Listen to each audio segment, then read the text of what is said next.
Durante el verano, los hermanos de José se alejan a pastorear los rebaños del padre hasta las montañas de Efraín. Al final del verano, Jacob llama a su hijo José y le dice: «Tus hermanos están pastoreando los rebaños en Siquem. Ve de mi parte donde ellos». José, dócil a la llamada del padre, responde: «Heme aquí».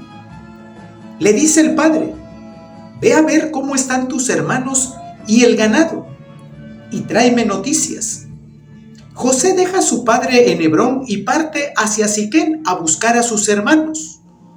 Fiel a las indicaciones de su padre, recorre el corazón de la tierra cananea, Salem, Betel, Siquem, pero se extravía desorientado, caminando a campo abierto. Da vuelta desde las faldas del monte Ebal hasta la ladera del Jaricín, sin encontrar a sus hermanos. Es mediodía y el sol hiere implacable. Los pastores han recogido su rebaño en los altos de las colinas donde corre, de vez en cuando, una ligera brisa que alivia el sofoco. José se acerca a uno de los rebaños amodorrados y le sale al encuentro el pastor, que le pregunta: «¿Qué buscas, muchacho?». José, con su voz reseca de calor, contesta: «Busco a mis hermanos. Por favor, dime dónde están pastoreando». El desconocido le encamina: «Se han marchado de aquí y les he oído decir que iban hacia Dotán». Y José fue tras sus hermanos y los encontró en Dotán. José busca a sus hermanos en Siquem, como le había indicado su padre, pero sus hermanos no están donde les ha enviado el padre. Los hermanos se alejan cada vez más del padre y de José. Los sabios del Midrash dicen que los hermanos no han ido a apacentar los rebaños de oveja de su padre, sino que han ido a apacentar sus pasiones y rencores. Se han ido a apacentarse a sí mismos, buscando sus propios intereses y no los del padre. Se han alejado hasta Siquem para no convivir con José, a quien odian. Y desde Siquem se han desplazado más al norte hasta Dotán, a una jornada de camino. Se han ido hasta Dotán en busca de mejores pastos en la rica llanura de Esdrelón. Pero según Rashi, el desconocido dice a José: «Se han ido de aquí, alejándose de sí mismos todo sentimiento de hermandad». Sin embargo, el padre quiere acortar las distancias, desea restablecer la paz entre sus hijos, y por ello ha enviado a José a visitar a sus hermanos.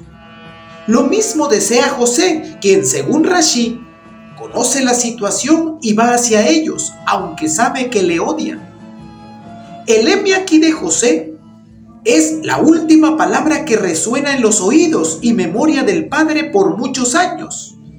Cada vez que Jacob recuerda a su hijo predilecto, le recuerda como se le muestra en este momento: dócil, entregado a su voluntad, como una víctima pronta al sacrificio. Con dolor se queda rumiando en su interior: «Conocías el odio de tus hermanos, y sin embargo me dijiste: heme aquí». Siquem fue siempre una ciudad de mal augurio para Jacob y su descendencia. Allí, Diana es deshonrada. José se pierde, y más tarde, durante el reinado de Roboam en Jerusalén, 10 de las 12 tribus se rebelan contra la casa de David, nombrando rey en Siquem al malvado Jeroboam. En este momento de la historia, al ver a José de lejos, Simeón, golpeándose las palmas de las manos, exclama: «Ahí viene el soñador. Ahora nos contará otra de sus fantasías. Vamos a matarlo y a echarlo en una cisterna. Veremos en qué paran sus sueños de gloria». Con su ironía, el Bereshit Rabbah hace intervenir a Dios en la conversación de los hermanos y les dice: «Vosotros decís veremos, Pues yo también digo, veremos qué palabra se mantiene, si la mía o la vuestra. José, sin sospechar lo que están tramando, se acerca a sus hermanos y les pregunta cómo están. Ninguno le responde. Incluso en su presencia siguen confabulando, discutiendo. Entre ellos, Rubén, como hermano mayor, se siente responsable ante el padre e intenta salvarle. No le quitemos la vida. Pero el odio hace reaccionar a los hermanos contra él.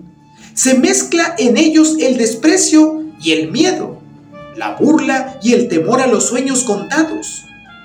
Rubén aún busca un recurso para librar a José, sin enfrentarse con todos los demás. Lo urgente es impedir el asesinato. No derraméis sangre, la sangre no se puede cubrir. Su grito no puede ser callado. Echadle en esa cisterna, ahí en la estepa, pero no pongáis las manos sobre él, para evitar que la sangre de la víctima grite al cielo. Se le cubría con tierra, pero la sangre derramada grita y Dios escucha su voz. Por lo que la carta a los hebreos dice que la sangre de Cristo habla mejor que la de Abel. José, horrorizado, con los ojos que se le salen de las órbitas, suplica con angustia: tengan piedad de mí. ¿No somos hermanos? ¿Carne de la misma carne? Tengan piedad del corazón de nuestro Padre. Por amor de nuestro Padre, no me maten. Los hermanos, movidos por una fuerza incomprensible, le sujetan, le quitan la túnica y le echan en la cisterna vacía. Al final del verano, las cisternas suelen estar sin agua. En la que arrojan a José, solo hay fango en el que se hunde, como un día también Jeremías se hundirá en una cisterna vacía. Es una condena a muerte lenta. Rashi dice que el pozo no tenía agua, pero sí serpientes y escorpiones. Y en el Bereshit Rabá leemos que el pozo estaba vacío, es decir, el pozo de Jacob, sus hijos, se había vaciado de agua, pues en ellos no había ni una palabra de la Torá, que la Escritura compara con el agua cuando dice: sedientos todos, venid por agua. Mientras José grita suplicando piedad desde el fondo del pozo, los hermanos cínicamente se sientan a comer sobre unas piedras. Rubén no soporta la escena y se aleja hacia el rebaño y piensa cómo sacarle a escondidas del pozo y devolverle al padre. Judá, ceñudo, está luchando en su interior. No quiere que muera el hermano, pero piensa que si le devuelven al padre, le contará todo y el padre les maldecirá. ¿Qué salida encontrar? El Salmo 22, que Cristo recita desde la cruz, nos describe a la presa caída en la trampa, con los perros que la circundan y ladran a punto de devorarla. La presa está allí, con las patas cogidas por las cuerdas, completamente vulnerable, impotente, expuesta a la violencia. Es la imagen de José en el fondo de la cisterna, impotente, aterrorizado, contemplando la escena cruel de sus hermanos sentados encima y que comen mientras él grita desde el abismo, desnudo, despojado de la túnica, lejos del padre, abandonado de los hermanos. José es el justo que grita a punto de morir: Dios mío, ¿por qué me has abandonado? Es la imagen de Cristo desnudo sobre la cruz, despojado de la túnica, abandonado del Padre, con la masa de gentes que pasan delante y lo insultan.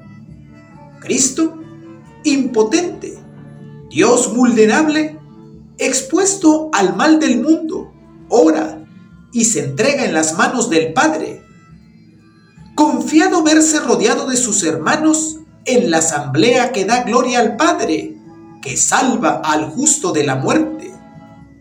El pozo, la cisterna, es una constante del paisaje bíblico, tanto del Antiguo como del Nuevo Testamento.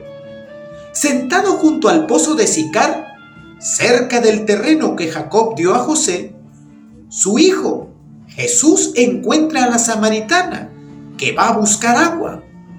Jesús le habla del agua viva que se opone al agua de muerte. En la cisterna donde es arrojado José, no hay agua, hay oscuridad, hay fango en el que se hunde, condenado a una muerte lenta, tragado por la noche del fondo. La cisterna es una verdadera tumba. Pero precisamente desde el fondo del abismo comienza el camino de la salvación. Desde la noche de la cisterna comienza José el camino que salvará a sus hermanos. También Cristo vence la muerte dejándose tragar por ella. Levantando la vista, Judá ve una caravana de comerciantes con sus camellos cargados de aromas y resinas olorosas. El texto bíblico unas veces dice que estos mercaderes son medianitas y otras veces les llama ismaelitas. Madianitas e ismaelitas son descendientes de Abraham, unos por Ketura y otros por Agar. Quizás nos hallemos ante una identificación de los dos pueblos, según cuanto se dice en el libro de los jueces. Es una de las caravanas de traficantes que cruzan Palestina para intercambiar mercancías entre el Egipto meridional y los países de Oriente. Su itinerario parte de Damasco hacia Galaad, cruza el Jordán y alcanza al sur del Carmelo por la ruta costera que conduce a Egipto. Dotán está en la ruta. Las mercancías que transportan son el tragacanto, secreción gomosa de la corte del lentisco, la almáciga y el laudano, sustancias resinosas que sirven como bálsamo, apreciado en Egipto para embalsamar los cadáveres. Al verles, a Judá se le ilumina el rostro y propone a sus hermanos: ¿qué sacamos con matar a nuestro hermano y tapar su sangre? Vamos a venderle a los comerciantes de esa caravana y no pondremos nuestras manos en él, que al fin es nuestro hermano y carne nuestra. Ninguno se opone. Todos saben que es inútil tapar con tierra la sangre derramada, porque desde el suelo clama pidiendo venganza. Le sacan de la cisterna y le venden a los madianitas. El trato es breve. Le venden por 20 siclos de plata, un precio inferior al de un esclavo, que eran 30 siclos de plata. Con los 20 siclos de plata, según se lee en los capítulos de Rabí Eliezer, se compraron un par de sandalias conforme a lo que está escrito: venden al justo por dinero y al pobre por un par de sandalias. Se acabaron los sueños y las pesadillas. El soñador de futuros reinados se encamina como esclavo a un país extranjero.